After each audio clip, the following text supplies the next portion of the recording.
Hello students, let's study the sixth chapter of science. Name of the sixth chapter is composition of matter. मराठीमध्ये आपण याला द्रव्यांचं संघटन असं म्हणतो. मॅटर अगदी साध्या भाषेत म्हणायचं झालं तर आपण त्याला पदार्थ वस्तू अशासारखे शब्द वापरतो. तर हे जे मॅटर आहेत हे मॅटर कुठल्या अवस्थेमध्ये असतं. अवस्था म्हणजे फिजिकल स्टेट. कुठलाही पदार्थ घ्या, कुठलीही वस्तू घ्या, ती आपल्याला प्रामुख्याने 3 स्टेट मध्ये आढळते. They are found in 3 states. First is the solid state, liquid state and gaseous state. याचं अगदी उत्तम उदाहरण घ्यायचं झालं तर ते म्हणजे वॉटर. त्या वॉटरचं जर टेम्परेचर आपण कमी केलं, अगदी 0 डिग्री सेल्सिअस पेक्षा कमी केलं तर त्याचा आईस बनतो. आईस हे काय झालं, सॉलिड स्टेट. मग आता त्या आईसचं जर टेम्परेचर वाढवलं तर आईस वितळतो आणि त्याचं बनतं वॉटर. वॉटर हे कोणती स्टेट झाली, लिक्विड स्टेट. आणि लिक्विड स्टेटमध्ये असतानाचं जे वॉटर आहे त्याचं टेम्परेचर पुन्हा वाढवलं, अगदी 100 डिग्री सेल्सिअस पेक्षा जास्त केलं तर त्याच पाण्याची वाफ व्हायला लागते, ज्याला आपण स्टीम म्हणतो. बरोबर आहे. म्हणजे वॉटर आहे तेच H2O. बरोबर आहे. मात्र ते आपल्याला 3 स्टेट मध्ये पाहायला मिळतं. Solid state ice, liquid state water आणि गॅसियस स्टेट स्टीम. तर मग ह्या ज्या 3 फिजिकल स्टेट्स आहेत याचं नेमकं कॅरेक्टरिस्टिक्स आपण पाहू. Characteristics of the states of matter. ज्या ह्या पदार्थ आहेत त्याचे 3 स्टेट जे आहेत, सॉलिड, लिक्विड आणि गॅसियस स्टेट, याचे कॅरेक्टरिस्टिक्स आपण पाहू. सॉलिड स्टेट मध्ये जर एखादा ऑब्जेक्ट असेल, एखादा मॅटर असेल तर ते रिजिड असतं, प्लास्टिक असतं, इलास्टिक असतं. म्हणजे टणक असतं. ठीक आहे. रिजिडिटी असते त्याच्यामध्ये, किंवा ते प्लास्टिक पण असू शकतं. म्हणजे प्लास्टिसिटी म्हणजे त्याचा आकार, ज्या आकारामध्ये आपल्याला बदलवायचा आहे ते आपल्याला पटकन बदलवता येऊ शकतो. आणि इलास्टिक, जर रबर वगैरे सारख्या जर वस्तू घेतल्या तर त्या इलास्टिक सुद्धा असतात. बरोबर आहे. म्हणजे त्यामध्ये तणाव जो आहे तो निर्माण करता येतो त्या वस्तूमध्ये. लिक्विड जर म्हटलं तर लिक्विड आणि गॅसियस हे फ्लुइड आहे. आता याला फ्लुइड का म्हटलेलं आहे तर ते ज्या वस्तूमध्ये आपण टाकतो, लिक्विड, गॅस, तर त्याचा आकार ते घेतं. ठीक आहे. म्हणून त्याला लिक्विडला आणि गॅसियसला फ्लुइड म्हटलं जातं. जसं जर आपण लिक्विड एखाद्या भांड्यामध्ये घेतलं तर ते त्या भांड्याचा आकार घेतं. गॅस जर घेतला, जर तो आपण बलून मध्ये भरला तर तो बलूनचा आकार घेतो. बरोबर आहे. म्हणून त्याला फ्लुइडिटी असते, फ्लुइडिटी. ठीक आहे. म्हणून ते फ्लुइड आहे. रिजिडिटी, प्लास्टिसिटी आणि इलास्टिसिटी ही मात्र कशामध्ये असते, सॉलिड मध्येच असते. ती लिक्विड आणि गॅसियस मध्ये नसते. ठीक आहे. कुठलं लिक्विड, हे लिक्विड स्टेट मध्ये असणारी कुठली वस्तू तिला ते रिजिड नसतं. प्लास्टिक म्हणजे पटकन जर त्याला मोल्डिंग वगैरे केलं तर त्याचा आकार बदलेल, अशासारखी परिस्थिती लिक्विड आणि गॅसियसची नसते. ती इलास्टिक पण नसतं. व्हॉल्यूम जर म्हटलं तर सॉलिडचं व्हॉल्यूम हे डेफिनाइट असतं. डेफिनाइट व्हॉल्यूम असतं. जर समजा आता हा माझ्या हाती चॉक आहे, याने स्पेस मधली जेवढी जागा व्यापली याचं व्हॉल्यूम ठरलेलं आहे. समजा याचं व्हॉल्यूम आपण म्हणू की 10 सेंटीमीटर क्यूब आहे. ते फोडले आपण आणि अगदी त्याचा या चॉकचा आपण चुरा पण केला, अगदी पावडर फॉर्म मध्ये केलं, आणि त्या पावडर फॉर्म मधलं जे खडू असेल त्याचंही जर व्हॉल्यूम मोजलं तर तेही 10 सेंटीमीटर क्यूबच बनेल. म्हणजे सांगायचं तात्पर्य काय की ते सॉलिड स्टेट मध्ये असणारा जो ऑब्जेक्ट आहे त्याचं व्हॉल्यूम हे डेफिनेट असतं, ते बदलत नाही. त्याला तुम्ही फोडा, तोडा, त्याचा चुरा करा, पावडर करा. ठीक आहे. फक्त त्याची स्टेट चेंज करायची नाही. स्टेट चेंज केलं की मग बदलेल. बरोबर आहे ना. स्टेट चेंज न करता आपण कितीही बदल केले तरी त्याचं व्हॉल्यूम, जर समजा हा चॉक म्हटलाय आपण, हे चॉक जर 10 सेंटीमीटर क्यूबचा असेल, तोडल्यानंतरही त्याचं व्हॉल्यूम 10 सेंटीमीटर क्यूबच असेल. लिक्विडचं पण तसंच आहे. 1 लिटर तुम्ही पाणी घेतलं, ते जर पाणी भांड्यामध्ये टाकलं तरी त्याचं व्हॉल्यूम जेवढं असेल ठरलेलं, समजा 100 सेंटीमीटर क्यूब आहे तर 100 सेंटीमीटर क्यूबच असेल. जसं आपण 1 लिटर जर पाणी म्हटलं तर त्याचं व्हॉल्यूम हे 1000 सेंटीमीटर क्यूब असतं. तर त्या 1 लिटर पाण्याला तुम्ही भांड्यात टाकलं तरी ते 1000 सेंटीमीटर क्यूबच असेल. नंतर भांड्यातलं ते तुम्ही एखाद्या मोठ्या जगामध्ये घेतलं, गडव्यामध्ये घेतलं तरी त्याचं व्हॉल्यूम 1000 सेंटीमीटर क्यूबच असेल. म्हणजे सांगायचं तात्पर्य की त्याचं व्हॉल्यूम हे चेंज होत नाही त्या स्टेटमध्ये. त्याचे कितीही तुम्ही शेप बदलवा, काहीही करा, त्याचं व्हॉल्यूम हे डेफिनाइट असतं. गॅसियस मध्ये मात्र इनडेफिनाइट असतं. लक्षात घ्या, गॅसियस मध्ये बदल पडतो. टेम्परेचर जर खूप जास्त वाढवलं गॅसचं तर त्याचं व्हॉल्यूम वाढतं. गॅसेस मध्ये जर त्याचं व्हॉल्यूम जर आपण हे केलं, टेम्परेचर कमी केलं, वस्तू गॅसेस मध्येच आहे, एकदम त्याच्या व्हॉल्यूम मध्ये चेंज होतो. ते सॉलिड आणि लिक्विड मध्ये होत नाही, म्हणून ते डेफिनाइट व्हॉल्यूम असतं त्याचं. गॅसेस मध्ये इनडेफिनाइट असतं. शेपच्या बाबतीत जर विचार केला तर सॉलिडचा शेप हा ठरलेला असतो, डेफिनाइट. एका विशिष्ट शेप मध्ये सॉलिड असतं. लिक्विडचा शेप मात्र वस्तूनुसार बदलतो, गॅसेसचा सुद्धा बदलतो, म्हणूनच त्याला फ्लुइड म्हटलेलं आहे. ठीक आहे, दोन्ही फ्लुइड आहेत म्हणून, कारण त्याचा शेप सुद्धा इनडेफिनाइट असतो. कॉम्प्रेसिबिलिटी, सॉलिड जर घेतला त्याला कॉम्प्रेस केलं म्हणजे प्रेस केलं, दाबलं, तर त्याच्यामध्ये फारसा बदल होत नाही. सगळे सॉलिड, जर आता हा चॉक घेतला, या चॉकला खूप दाबला आपण, तर अगदी त्याचा चुरा होऊन जाईल, बरोबर आहे की नाही. किंवा जर एखादा जर हे डस्टर घेतलं, तर याला खूप कॉम्प्रेस केलं तर याच्यामध्ये काही खूप बदल होत नाही, कारण याचं इंटर मॉलिक्युलर जे स्पेस आहे ती अतिशय कमी असते, हे आपण समोर पाहणार आहोत. म्हणून कॉम्प्रेसिबिलिटी जर खूप कॉम्प्रेस केलं तरी शेप बदलत नाही, निग्लिजिबल चेंज होतो, थोडाफार चेंज होतो, म्हणून इथं म्हटलंय निग्लिजिबल. ते जर लिक्विड असेल तर शेप मध्ये व्हेरी स्मॉल, याच्यापेक्षा थोडा जास्त बदल होतो सॉलिड पेक्षा. आणि लिक्विड गॅसचा जर विचार केला तर गॅसला कॉम्प्रेस केलं तर आपल्याला माहिती आहे की त्याच्यामध्ये मोठ्या प्रमाणावर चेंजेस होतात. म्हणून व्हेरी हाय कॉम्प्रेसिबिलिटी, म्हणजे कॉम्प्रेस खूप जास्त करता येतं, हे आपल्याला अतिशय कमी, लिक्विड अतिशय कमी कॉम्प्रेस करता येतं. सॉलिड तर अजिबात न करता येण्यासारखंच असतं. इंटरमॉलिक्युलर फोर्सेस, दोन जे मॉलिक्यूल आहेत त्या मॉलिक्यूल मध्ये जो फोर्स ऑफ अट्रॅक्शन आहे ते अत्यंत स्ट्रॉंग असतं, म्हणून ते सॉलिड स्टेट मध्ये असतं. लिक्विड मध्ये मॉडरेट असतं, फोर्स ऑफ अट्रॅक्शन लिक्विड मध्ये पण असतं, मात्र ते मॉडरेट असतं. गॅसेस मध्ये फोर्स ऑफ अट्रॅक्शन, जर 2 ऑक्सिजनचे जर मॉलिक्यूल घेतले आणि त्यांच्यामध्ये फोर्स ऑफ अट्रॅक्शन हे अतिशय कमी असतं, व्हेरी वीक असतं, म्हणूनच ते गॅसियस फॉर्म मध्ये असतं. यावरून आपल्याला डिस्टन्स बिटवीन पार्टिकल्स, आता कुठलाही सॉलिड, लिक्विड, गॅसियस स्टेट मधला मॅटर असो, त्यांचं डिस्टन्स बिटवीन पार्टिकल जे आहेत, छोटे जे पार्टिकल आहेत हे म्हणजे काय असेल, तिघांची ऍटम असेल,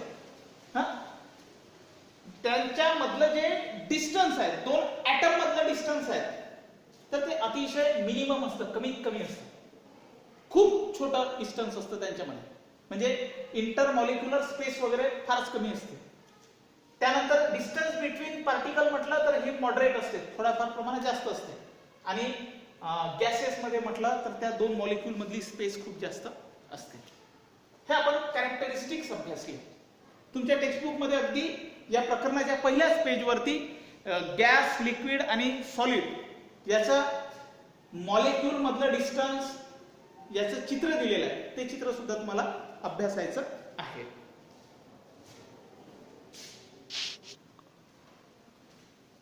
यानंतर आपण पाहू की जे मॅटर आहेत, मॅटरचे 3 स्टेट आपण अभ्यासले, सॉलिड, लिक्विड, गॅस. मात्र मॅटरचे टाईप पाहू, मॅटर कोणत्या प्रकारचं आहे, तर मॅटरचे प्रकार हे सॉलिड, लिक्विड, गॅस असे नाही आहे. प्रकार कोणते, तर त्याचं कंपोजिशन कसं आहे, ठीक आहे. म्हणजे आता आपण प्रकरणाच्या मुख्य भागाकडे आलो, ठीक आहे. त्याचं नेमकं कंपोजिशन कसं आहे, त्याचं संघटन कसं आहे, यावरून मॅटरचे 3 प्रकार पडतात. पहिला प्रकार आहे एलिमेंट, दुसरा प्रकार आहे कंपाऊंड आणि तिसरा प्रकार आहे मिक्सचर.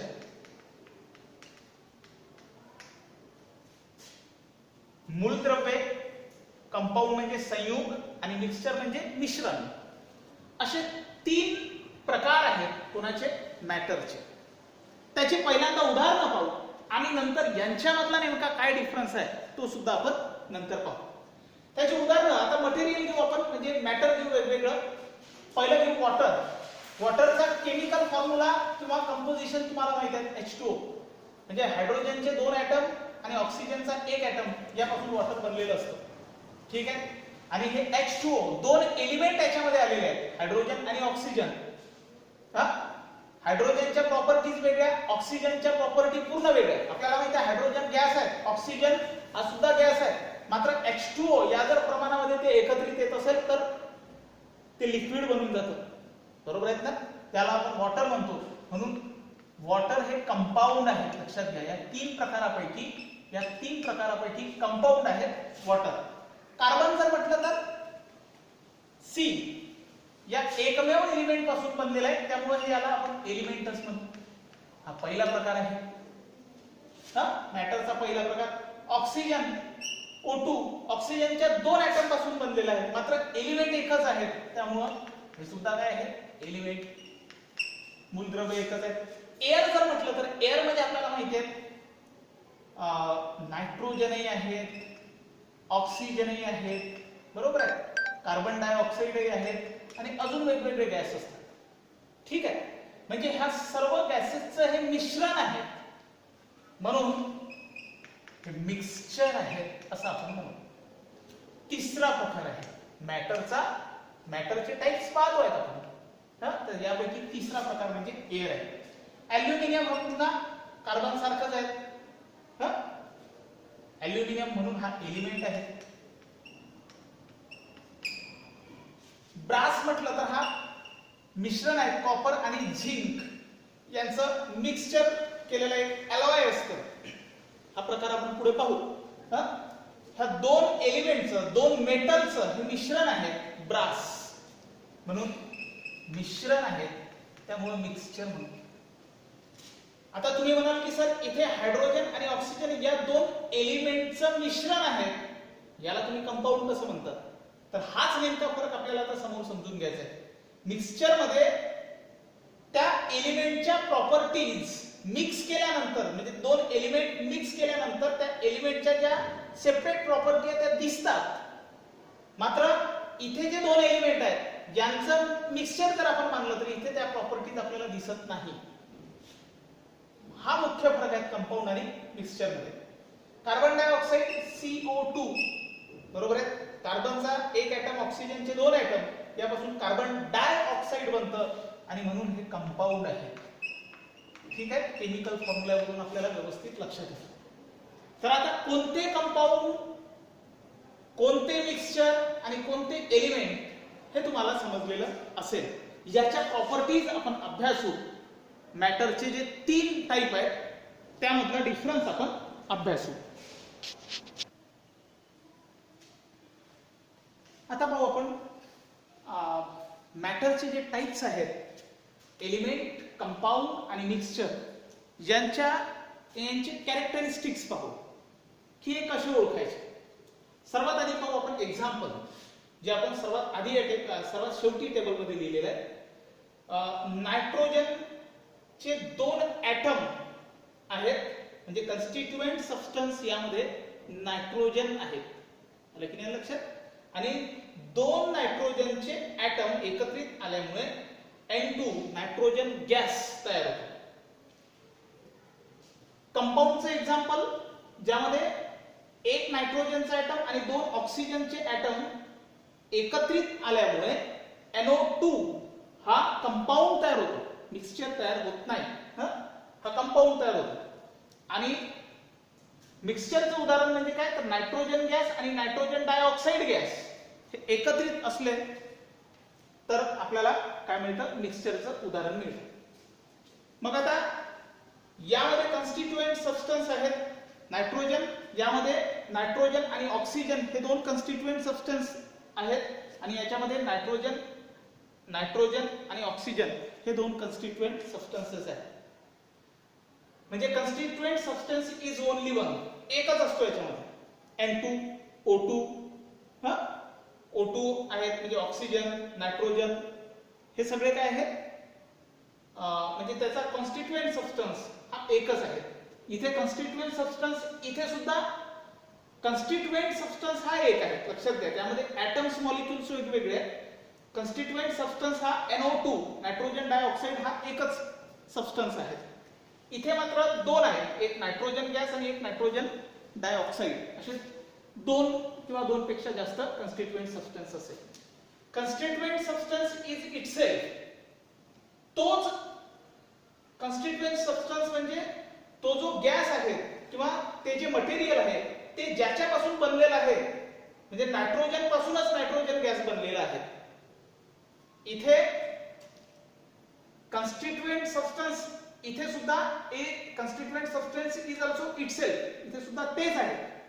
नायट्रोजन डायऑक्साईड हा जो एक पदार्थ आहे तो कॉन्स्टिट्युएंट सबस्टन्स आहे आणि कॉन्स्टिट्युएंट सबस्टन्सेस आर टू और मोर एलिमेंट्स और कंपाउंड, दोन किंवा दोन पेक्षा जास्त एलिमेंट किंवा कंपाउंड पासून बनलेले आहेत. पहा इथे आपल्याला दिसतं हा एलिमेंट आहे आणि हा कंपाउंड आहे, याच्यापासून हे टोटल एक मिक्सचर तयार झालेलं आहे. atoms molecules are same, एकच आहे. मॉलिक्युल्स आर सेम, एक NO2 NO2 NO2 NO2 हेच त्या पूर्ण त्या सबस्टन्स मध्ये असेल. इथे कॉन्स्टिट्युएंट सबस्टन्सेस आर, इथे आपण म्हणू atoms molecules are टू और मोर. इथे सुद्धा atoms जे आहेत आणि किंवा मॉलिक्युल्स जे आहेत हे जास्तीत जास्त असतात. इथे केमिकल बॉन्डिंग आहे. नायट्रोजन हा जो सबस्टन्स बनलेले आहेत, यामध्ये जे दोन नायट्रोजनचे ऍटम आहेत त्यांच्यामध्ये केमिकल बॉन्ड आहेत. आलं की नाही लक्षात, कोव्हॅलंट बॉन्ड, कोव्हॅलंट बॉन्ड वगैरे आपण त्याला म्हणू, किंवा आयोनिक बॉन्ड, असे बॉन्डिंग असतं केमिकल बॉन्डिंग. तर हे बॉन्डिंग आपल्याला पुढे शिकायचं आहे.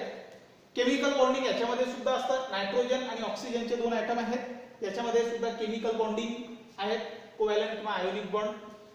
इथे केमिकल बॉन्डिंग नसतंच मुळात, जे काय असतं ते त्या मॉलिक्यूल मध्ये असतं. मात्र नायट्रोजन गॅस आणि हा नायट्रोजन डायऑक्साईड यांच्यामध्ये काही कुठलं आपल्याला केमिकल बॉन्डिंग आढळत नाही.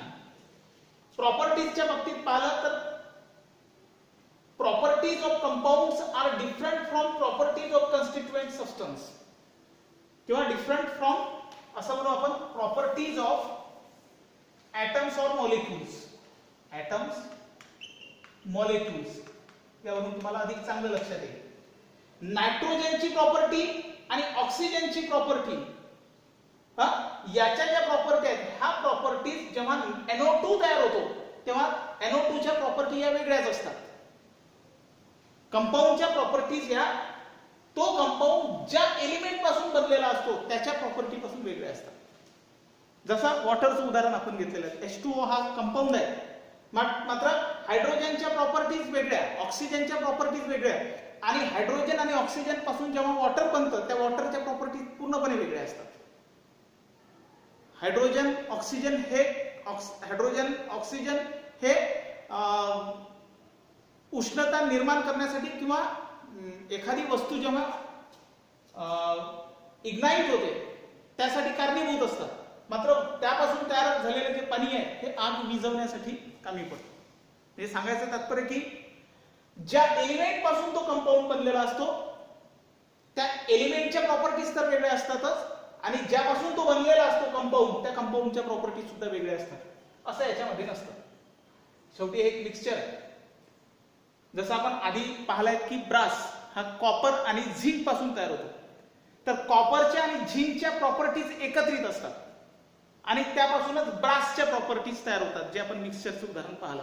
तसंच नायट्रोजनचे प्रॉपर्टी रिटेन असतात नायट्रोजन डायऑक्साईडचे प्रॉपर्टीज आपल्याला रिटेन दिसतात जेव्हा या दोघांचे मिक्सचर केलं जातं त्यावेळी.